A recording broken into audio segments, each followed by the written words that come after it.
Welcome back to another video. போன ஜூனுக்கு எடுத்துட்டிங்கன்னா மகாராஜா அப்படின்னு நம்ம விஜய் சேதுபதியோடைய 50வது படத்தை வந்து வெளியிட்டாங்க. இந்த ஜூலைக்கு தனுஷோடைய 50வது படம் இன்னைக்கு வெளியிட்டிருக்காங்க. பொதுவாக இவர் நடிகர் அப்படின்னு சொல்லி பல படங்களை நம்ம வந்து பார்த்துருப்போம். இனிமேல் இவர் நடிகர் மட்டும் சொல்லாமல் ஒரு டேரக்டர் அப்படின்னு புகழ்ந்து தள்ளுற அளவுக்கு படத்தை கொடுத்துருக்காரு.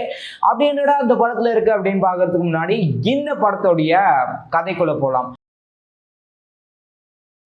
பெற்றவங்க மூத்தவங்க பொறுப்பில் 2 பசங்க ஒரு பெண் குழந்தை அப்படின்னு சொல்லி கொடுத்துட்டு போயிட்டாங்க. சரின்னு சாமியார் கிட்ட ஹெல்ப் கேட்கலான்னு அங்கே போக சாமியார் வந்து பெண் குழந்தை வச்சு ஏதாவது மாஸ்டர் பிளான் பண்ணலாம் அப்படின்னு சொல்லி அவரு பண்ணிட்டு இருக்காரு. அங்கேருந்து எஸ்கேப் ஆகி சென்னைக்கு அவங்க போகிறாங்க. சென்னையில் செல்வராகவன் ஒரு அண்ணன்ற முறையில் வந்துட்டு வீட்டை வந்து பார்த்து கொடுக்கறது ஃபுட் ஜங்ஷன் அப்படின்லாம் அவர் நடத்திட்டு இருக்காருங்க.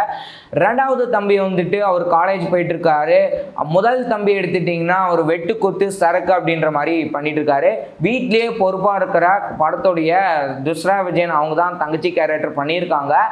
இப்படி போயிட்டு இருக்க அவங்க குடும்பம். இன்னொரு பக்கம் துரை சேது அப்படின்னு சொல்லி 2 சரவணன் எச்.ஏ. சூர்யா அப்படின்னு 2 பேர் இருக்காங்க.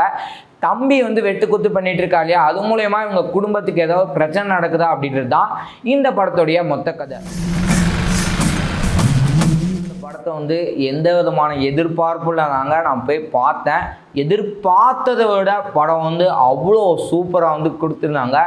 உம்முன்னு சிரிக்காமையே இருக்கிற படத்துடைய கதாநாயகன். ஏன்னா பெற்றவங்க வந்து அப்படி விட்டுட்டு போயிட்டாங்களே அப்படின்ற கவலையோடு இருக்கிறாரு. பொறுப்பாக தன்னுடைய குடும்பத்தை பார்த்துட்டு இருக்கிறவரு திடீர்னு களத்தில் இறங்கி சண்டை போடும்போது வேறு லெவலில் கொடுத்துருந்தாங்க. தசரா விஜயனை பொறுத்த வரைக்கும் பொறுப்பாக அண்ணன்லாம் வந்ததுக்கப்புறம் சாப்பிட்டுக்கலாம், சிரித்து பேசிட்டு சாப்பிடலாம் அப்படின்ற ஒரு எண்ணத்தோட ஒரு வீட்டில் தனியாக இருக்கிற ஒரு தங்கச்சிக்கு அந்த மாதிரியான ஒரு எண்ணம் தான் இருக்கும் இல்லையா. அப்போ வந்துட்டு திடீர்னு அவங்க என்ட்ரி ஆகும்போது வந்து சந்தீப் வந்துட்டு எந்நேரமும் பப்ஜியாக விளாண்டுட்டு இருக்க அப்படின்னு சொல்கிறது, அதுக்கப்புறம் என்னோட சாப்பாடை நீ வந்து எடுத்து சாப்பிட்டுட்டு இருக்க அப்படின்ற சொல்கிறது போது அந்த இடத்துல அண்ணன் தங்கச்சிக்கு நடுவில் நடக்கக்கூடிய சண்டை அதெல்லாம் வந்து ஒரு ஃபன்னாக வந்து கொண்டுட்டு போயிருந்தாங்க.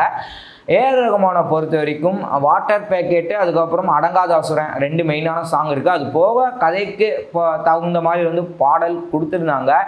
வாட்டர் பேக்கெட் பாடலை பொறுத்த வரைக்கும் அபர்ணா பாலமுரளிக்கும் சந்தீப்புக்கும் நடுவில் இருக்கக்கூடிய அந்த லூசுத்தனமான ஒரு காதல் அப்படின்னாலே லூசுத்தனமாக அவங்க தெருவில் சுற்றிட்டு இருப்பாங்க இல்லையா.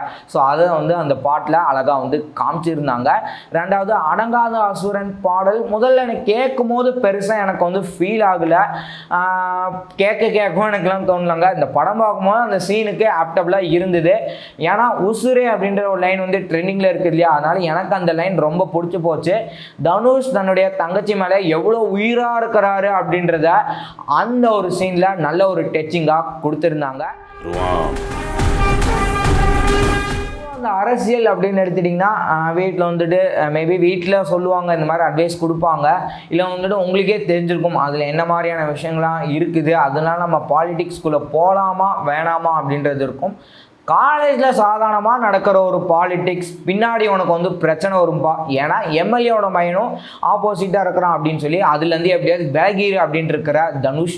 இன்னொரு பக்கம் தம்பிக்காரன் வந்து வெட்டு குத்து அப்படின்னு முதல் பையன் போயிட்டு இருக்கான் இல்லையா. ஸோ அதை வந்துட்டு எப்படியாவது நம்ம தடுக்கணும், ஏன்டா நீ இப்படி போயிட்டு இருக்கிற அப்படின்ட்டு கோவத்தையே வந்துட்டு குடும்பத்துக்கிட்ட தான் காமிச்சிட்டு இருப்பாரு.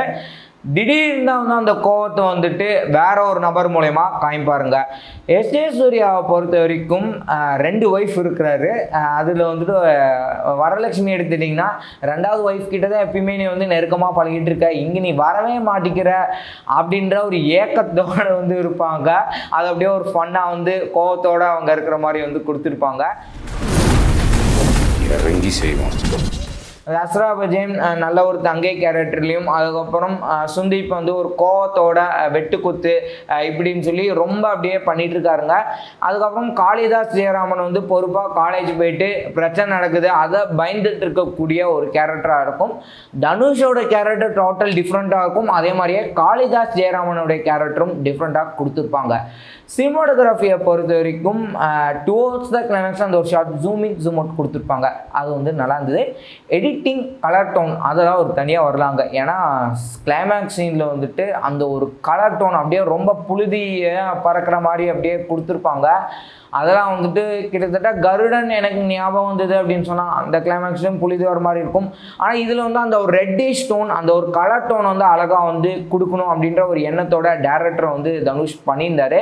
ஸ்க்ரீன் பிளே வைஸ் எடுத்துட்டிங்கன்னா ஃபர்ஸ்ட்டாக ஃபேமிலி ஆடியன்ஸை கவர விதமாக எஸ்ஜே சூர்யா நடக்கக்கூடிய செயல், அதுக்கப்புறம் தஸ்ரா விஜயன் அண்ணன் தம்பி அவங்க நடக்கக்கூடிய அந்த செயல் எல்லாமே வந்து ஒரு காமெடியை வந்து கொண்டு போயிருப்பாங்க. செகண்ட் ஆஃப் பக்காவாக ஒரு ஆக்ஷன் த்ரில்லர் மூவி வந்து கொடுத்துருப்பாங்க. வெட்டு குத்து அப்படின்ற மாதிரி ஒரு ஏ சர்டிஃபிகேட்டுக்கு ஏற்ற மாதிரி கொடுத்துருந்தாரு.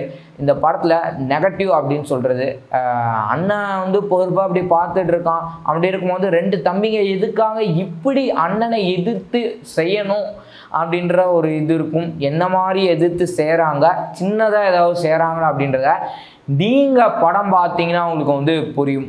மொத்தத்தில் இந்த படம் எப்படி இருக்குது அப்படின்னு கேட்டிங்கன்னா, மகாராஜாக்கு அடுத்ததாக தரமான ஒரு படமாக வந்து கொடுத்துருந்தாங்க.